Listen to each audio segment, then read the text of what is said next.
สาวลาวดีใจได้เห็นนักท่องเที่ยวไทยมาเที่ยวประเทศลาวป๊าดโทพี่น้องเอ้ยสาวลาวคนนี้จะแม่นเลาใจกล้าเด้อเด้เนาะแล้วเข้าไปทักเลยเนาะเอาไปทักนักท่องเที่ยวไทยเนาะโอ้ยพี่น้องแถมน้องลาวนะสาวลาวอะพี่น้องเอ้ยเพิ่นต้อนรับนักท่องเที่ยวไทยดีดีเด้พี่น้องเพิ่นจักชวนไปอยู่บ้านพู้นเด้ไปอยู่ไปกินอยู่พุ่นเนาะไปพักไปเช้าแต่ว่านักท่องเที่ยวไทยเพิ่นก็โอ้ยพี่น้องเอ้ยเป็นกันเองขนาดเนาะเป็นแต่กันเองขนาดเดี๋ยวพี่น้องไปเบิ่งรีแอกชันนำกันพี่น้องเอ้ยพี่น้องจะยิ้มไปนำกันจะหัวไปนำกันและในความน่ารักของน้องคนนี้เนาะเอาพี่น้องไปเบิ่งนำกันเนาะโอ้พี่สวัสดีค่ะมามาแต่ฝั่งไทยใช่ไหมคะขออนุญาตถ่ายหน่อยได้ไหมโอ้ป้าดพี่น้องนักท่องเที่ยวไทยมาเที่ยวลาวป้าดดีใจขนาดพี่น้องโอ้เป็นเดี๋ยวน้องต่ายขออนุญาตสัมภาษณ์พี่เป็นรู้สึกยังไงมาเที่ยวลาวก็อยากมาเที่ยวครับอากาศดีครับอ๋ออากาศดีที่ท่องเที่ยวเยอะครับหรอแล้วมากี่วันแล้วคะเพิ่งมาวันแรกครับโอ้มาวันแรกครับเดี๋ยวน้องต่ายจะแนะนำสถานที่ท่องเที่ยวไปตาดเยืองรู้จักไหมตาดเยืองกับตาดพานจะไปไหมจะไปอยู่ครับโอ้พี่จะไปวันไหนไปด้วยกันได้ไหม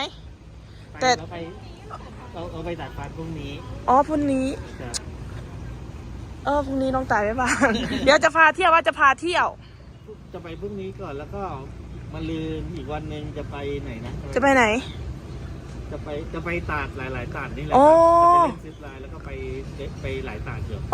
แต่จะจำไม่ได้โอ้อยากชวนไปเที่ยวไปเล่นบ้านอยากชวนไปเที่ยวบ้านมีเอาเต็นท์เอาอะไรมาไหมมีสวัสดีค่ะมีน้องต่ายมีอุ้ยจะชวนไปเล่นบ้านไปพักที่บ้านน้องต่ายได้ไหมเดี๋ยวใช่เดี๋ยวจะเลี้ยงข้าวเลี้ยงอะไรเนาะไปเลยไปหมดเลยไม่เป็นไรแต่ว่ากินข้าวเหนียวได้ไหมกินข้าวเหนียวได้ไหมมีเต็นท์ไหมไม่ได้มีเต็นท์ไม่มีเต็นท์งั้นนอนนาโอเคไหมถ้าพี่จะมากี่วันถ้าพี่จะมากี่วันน้องต่ายจะกลับไปเตรียมตัวรอแล้วก็มาวันนี้22ใช่ไหม23 24 25ประมาณกี่วัน25เราจะพาไปเที่ยวทุ่งนาอะไรสวยๆเรากลับ26เช้าเนาะปากเซจะไปปากเซหรือเปล่าครับก็ไม่ได้มีแผนหลวมๆใช่เดี๋ยวจะพาเที่ยวขอบคุณมากจ้าไม่เป็นไรเพราะว่าน้องต่ายก็เคยไปเที่ยวไทยก็คนไทยก็ดีใจดีก็เลยอยากตอบแทนจะพาไปเที่ยวนี้ได้ไหมพี่ขอคอนแทคไว้เป็นได้ไม่ได้เดี๋ยวพี่จะเข้าไปที่ปากซองก็ไปหาที่พักก่อนอ๋อโอเคจ้าแต่ว่านี่ให้พี่ชายรถมารับเอารถเอามอเตอร์ไซค์มาเหมือนกันแต่ว่ารถพัง โอ้โหเอามาได้มีเบอร์โทรน้องต่ายมีไลน์แล้วก็มี Facebook ไลน์ก็ได้ครับโอ้พี่น้องดีใจขนาดป้าโอ้โหนักท่องเที่ยวไทยมาเที่ยวลาวเด้อป้าพี่น้องน้องต่ายดีใจแห้งเนาะเดี๋ยวมื้อหน้าสิพาอ้ายมันไปเด่นอยู่หน้าขั้นผ่อนสิไปวะเนี่ยไปโอ้อันนี้พี่มีช่อง YouTube ไหมไม่มีอ๋อหรือว่ามีช่อง YouTube มาอะไรเดี๋ยวจะโปรโมทเลยไม่แต่มีในเพื่อนในแก๊งที่มาด้วยกันก็มีอ๋อมีเหรองั้นน้องต่ายขออนุญาตฝากช่องด้วยนะน้องต่ายสาวลาว YouTube น้องต่ายสาวลาวไม่ภาษาไทยใช่ถ่ายเกี่ยวกับบรรยากาศนี่แหละพี่ดีไหมอันนี้พี่ดีไหมดีบไหมน้องต่ายสัมภาษณ์ดีบเปล่าถ้าดีบก็มีเวลาอยู่ครับนิดหน่อยโอเคกับเพื่อนไงโอ้ดีใจมากเลยฮะปากซองเหลือไม่ไกลไม่ไกลใช่นั่นแหละขอละเอาไลน์โอเคได้โอ้เติมน้ำมันเติมน้ำมันเยอะไหมไปทัวร์เนี่ยก็เป็นหลายบาทอยู่โอเคเที่ยวให้สนุกนะคะโอเคบ๊ายบายเดี๋ยววันหน้าเจอกันจ้าขอบคุณค่ะโอ้ดีใจมากเลย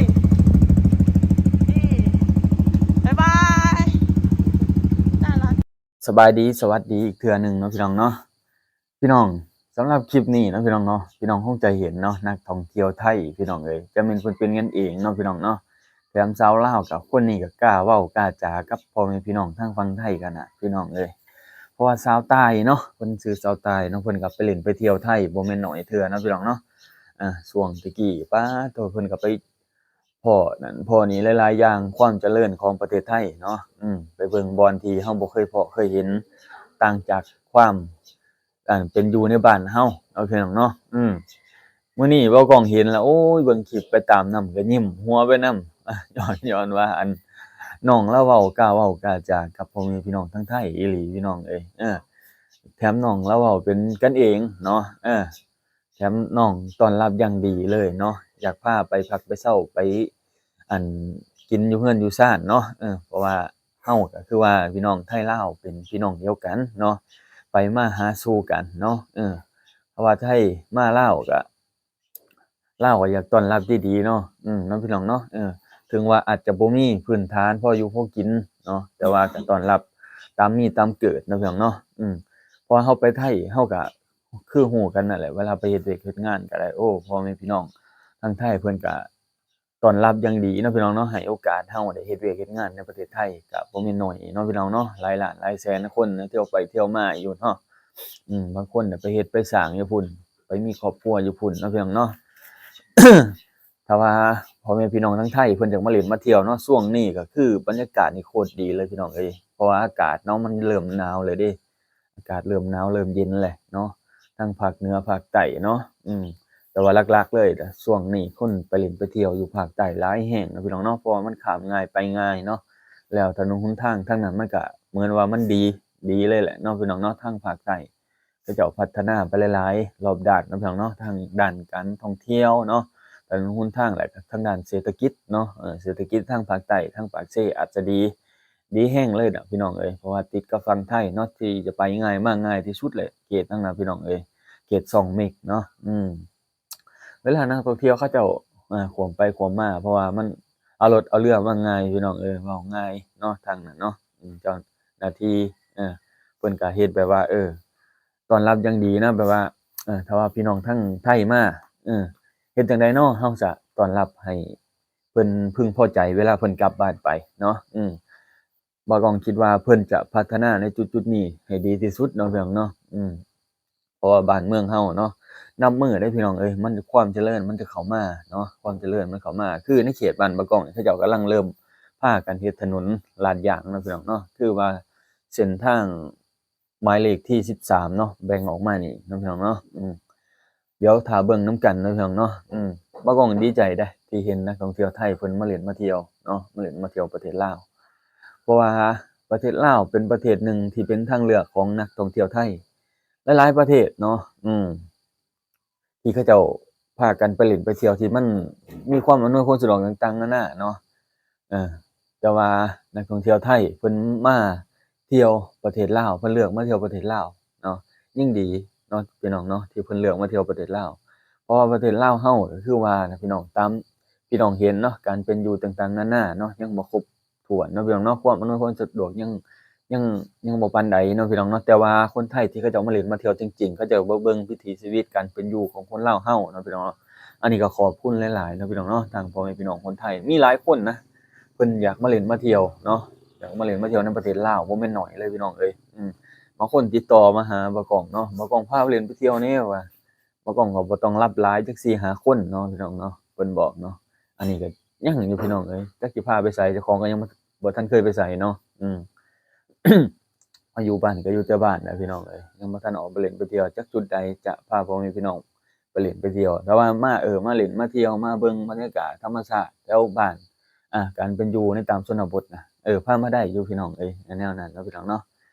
เพราะว่าเฮาก็ เว้าตามความเป็นจริงก็คือเราอยู่ตามแบบบ้านๆเราเนาะวิถีชีวิตแบบบ้านๆเนาะเออเฮ็ดจั่งใดเราจะถ่ายทอดให้พ่อแม่พี่น้องได้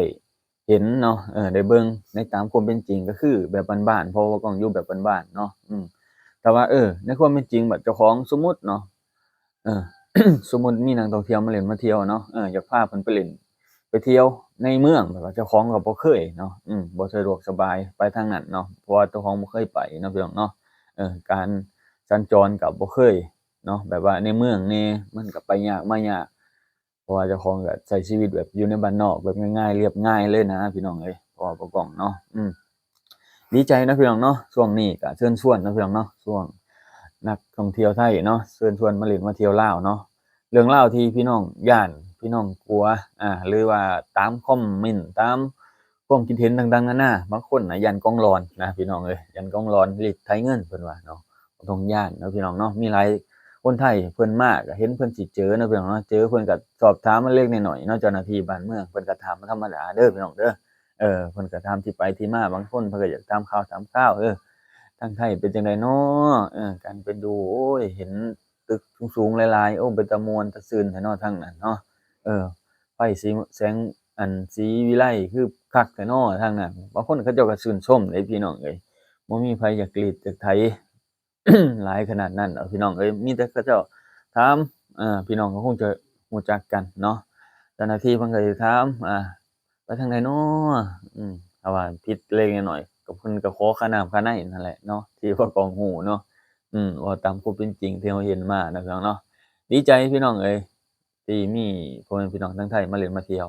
มีคนลาวหลายคนปลื้มปิติหลายที่เห็นนักท่องเที่ยวไทยบางทีก็บ่กล้าเข้าไปถามอยากถามเดะบางกล้องก็เห็นก็บ่กล้าไปถามเนาะคือสาวลาวคนนี้เลากล้าอีหลีพี่น้องเอ้ยญ้อนว่าอิหยังญ้อนความปลื้มปิติที่เห็นนักท่องเที่ยวไทยเขาเจ้ามาเล่นมาเที่ยวเนาะมาเล่นมาเที่ยวในลาวเรา เพราะว่า ส่วนน้อยเด้อเราจะเห็นพ่อแม่พี่น้องทางลาวเราจะเข้าไปทักเนาะเพราะว่าบางทีเห็นนักท่องเที่ยวไทยเขาเจ้าขี่รถบิ๊กไบค์หรือว่ารถใหญ่รถส่วนตัวมาเราก็บ่กล้าไปถามนะคือสมมุติเนาะเราสถานะบ่บ่เทียบกับเพิ่นเนาะต่ำต้อยคือว่าเว้าจั่งซี้ซะทุๆไทยๆไปเนาะการอยู่การกินก็ได้เพิ่นบัดมาบัดโอ้รถหรูสมมุติเราว่าเป็น ยูทูบเบอร์เนาะยูทูบเบอร์บ้านๆคือบ่กล้องนี่เนาะอยู่หากินแบบบ้านๆนี่เข้าไปทักเพิ่นโอ้ยอายเด้พี่น้องเอ้ยการแต่งตัวของเพิ่นแบบโอ้ยใส่สุดหรูอืมเราบ่กล้าเด้พี่น้องเอ้ยเราบ่กล้าเข้าไปทักเลยเด้อพี่น้องเอ้ยนี่แหละพี่น้องเอ้ยในจุดที่บ่กล้องอายเนาะเลยบ่กล้าทักจริงๆนะพี่น้องนะบ่กล้องอายเลยแหละเอ้าพี่น้องเอ้ยประมาณนี้เนาะสำหรับคลิปนี้พี่น้องคิดเห็นจั่งใดเนาะคอมเมนต์เข้ามาให้กำลังใจเข้ามาเด้อพี่น้องเด้อ